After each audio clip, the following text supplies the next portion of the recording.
या पेट में एसिड का ज्यादा बनना ये एक बहुत बड़ी प्रॉब्लम है। बट इसके विपरीत भी अगर आप सोच के देखते हैं कि जिन लोगों में एसिड की कमी होती है पेट में, जी हाँ, पेट में जो HCl एक तरह का केमिकल एसिड निकलता है वो हमारे फूड को पाचन की प्रक्रिया में हेल्प करता है।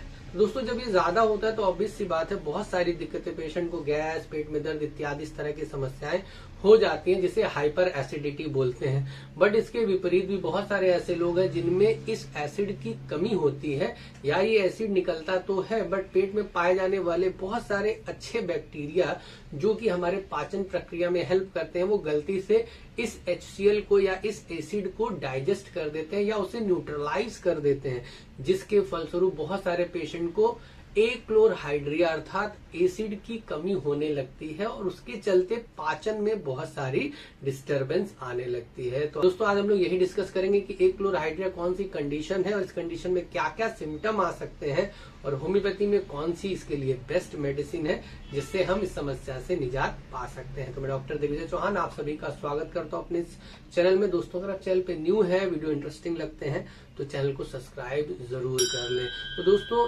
क्लोरहाइड्रिया या एसिड की कमी होना एकदम सीधे आप समझ सकते हैं कि अगर आपके पाचन में कोई ऐसा तत्व जो कि होना चाहिए और वो नहीं है तो आपकी पाचन की प्रक्रिया अच्छे से नहीं होगी। तो बहुत सारे लोगों को दोस्तों सबसे बेसिक समस्या आती है कि खाना जो है वो पचता नहीं है, पेट में उसी तरह पड़ा रहता है। एक दूसरा पेशेंट को भूख नहीं लगती क्योंकि पेशेंट का खाना जो है वो पेट में पड़ा है तो उसे क्या होगा, एपेटाइट महसूस नहीं होगी, जिसके फलस्वरूप पेशेंट को वजन कम होने लगता है। तीसरा बहुत बेसिक सा है कि सुबह पेशेंट को कई बार लैट्रिन जाना पड़ता है क्योंकि एक बार लैट्रिन जाने के बाद आंतों में कंटेंट पड़ा हुआ रहता है क्योंकि उसका पाचन अच्छे से नहीं हुआ। ये 3-4 बहुत बेसिक समस्या है। इसके अलावा दोस्तों कई पेशेंट को पेट में भारीपन फील होना, पेट में हल्का बहुत दर्द होना और कभी कभी इरेक्टेशन, चूंकि खाना नीचे की तरफ नहीं जाता है डाइजेस्ट होकर तो इरेक्टेशन के साथ ऊपर की तरफ भी आने की क्षमता रखता है। दोस्तों ये होता किन लोगों में है? ये दोस्तों क्लोरहाइड्रिया कोई ऐसी कंडीशन नहीं है जो कि बहुत बड़ी बीमारी पैदा कर देगी, बट ये छोटी समस्या होने के बाद भी एक डिस्कम्फर्ट पैदा करती है आपकी डे टू डे लाइफ में। तो ऐसे लोग जो बहुत लंबे समय से स्टेरॉइड वगैरह एलोपैथिक स्टेरॉइड मेडिसिन का सेवन कर रहे थे,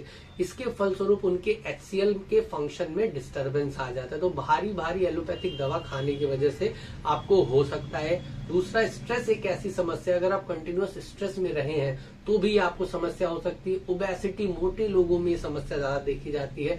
PCOS जिन फीमेल्स में पॉलीसिस्टिक ओवेरियन डिजीज हो जाती है, ओवरीज में सिस्ट की फॉर्मेशन हो जाती है, वहां पर ये पाया जाता है। और कई बार थायराइड के पेशेंट में भी ये समस्या बहुत बेसिक पाई जाती है। तो दोस्तों इससे बचने के लिए आपको करना क्या है, एसिड म्यूर, जी हाँ एक प्रकार का एसिड ही है, इसका 1x पोटेंसी कह लीजिए या मदर टिंचर कह लीजिए, आपको आसानी से मार्केट में SBL या स्वाब इंडिया कंपनी का मिल जाएगा। तो एसिड म्यूर के साथ मेरा प्रेफरेंस होता है हाइड्रोस्टिस मदर टिंचर को मिक्स कर लीजिए, 15 ड्रॉप सुबह दोपहर शाम थोड़े से पानी के साथ मिलाकर कंटिन्यू कुछ दिन सेवन करना है। और साथ ही साथ एक दवा दोस्तों पेप्सिनम आती है 3x पावर में, ये भी पेट का हमारा देखा जाए तो कंटेंट ही होता है, जिस हार्मोन को हम लोगों ने या एंजाइम को हम लोगों ने पोटेंटाइज करके दवा बना दिया। तो पेप्सिनम 3x की 3 गोली सुबह दोपहर शाम आप ले लें।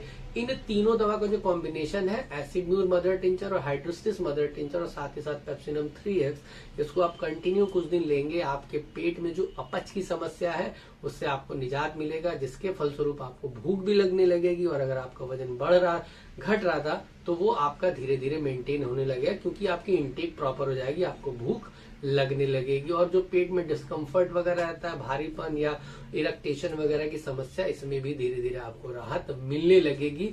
एडिशनल टू दैट दोस्तों, चूंकि होम्योपैथी हम लोग सिम्टम करते हैं, सिम्टम पे आधारित रहता है, तो ये तो होगी मौजूदा कंडीशन, आपको पता चल गया है कि एसिड कम बनता है आपके अंदर, आपने दवा ली और आपको आराम मिलने लगा। बट अगर किसी को 2 समस्या बहुत बेसिक होगी कि पेट में गैस बनती है डॉक्टर साहब क्योंकि मेरे HCl की जो मात्रा बहुत कम है, तो बेसिक कार्बोवेज 30 पावर में सुबह दोपहर शाम आपको लेना है, आपकी गैस की समस्या से आपको निजात मिलता रहेगा। कई पेशेंट ऐसे मिलेंगे जिनको गैस के साथ नोजियाटिक फीलिंग आती है, उल्टी उल्टी जैसा लगता है बट उल्टी होती नहीं है, तो ऐसे पेशेंट को नक्स भूमिका रात में सोते समय 200 पावर में कंटिन्यू कुछ दिन लेनी है। तो ये दोस्तों मौजूदा कंडीशन को रिजॉल्व करने के लिए ये जो फार्मूला पेटेंट हम लोगों ने बनाया और ये जो 2 मेडिसिन कार्बोवेज और नक्स आपको काफी हेल्पफुल होंगी। अदर देन दैट दोस्तों, अगर आप देखेंगे कि ये प्रॉब्लम जो एक तरह से कॉन्स्टिट्यूशनल, जैसा कि हम लोगों ने बोला, अगर आपको स्ट्रेस की समस्या है, पीसीओडी की समस्या है, ओवरवेट है, या इस तरह की बहुत सारी अलग अलग प्रकार की कॉन्स्टिट्यूशन आपकी बनावट में डिस्टर्बेंस आ गया है, तो ये समस्या हो रही है, तो आपको कॉन्स्टिट्यूशनल ट्रीटमेंट लेना पड़ेगा, जहां पर एक बकायदा आपकी हिस्ट्री ली जाएगी, यहाँ तक कि आपकी पास्ट, आपकी फैमिली हिस्ट्री और बहुत सारे क्वेश्चन जो कि होम्योपैथी में हम लोग केस टेकिंग बोलते हैं, और केस टेकिंग के बाद एक परफेक्ट कॉन्स्टिट्यूशनल मेडिसिन दी जाएगी और आपकी A-क्लोरहाइड्रा की समस्या को परमानेंट निजात किया जाएगा। तो उम्मीद करता हूं दोस्तों छोटा सा वीडियो आपके लिए जानकारी युक्त रहा होगा। वीडियो से संबंधित कोई भी क्वेश्चन हो नीचे कमेंट बॉक्स में आप कमेंट करके पूछ सकते हैं। मिलते हैं नेक्स्ट वीडियो में, तब तक के लिए नमस्कार दोस्तों। जय हिंद, जय भारत।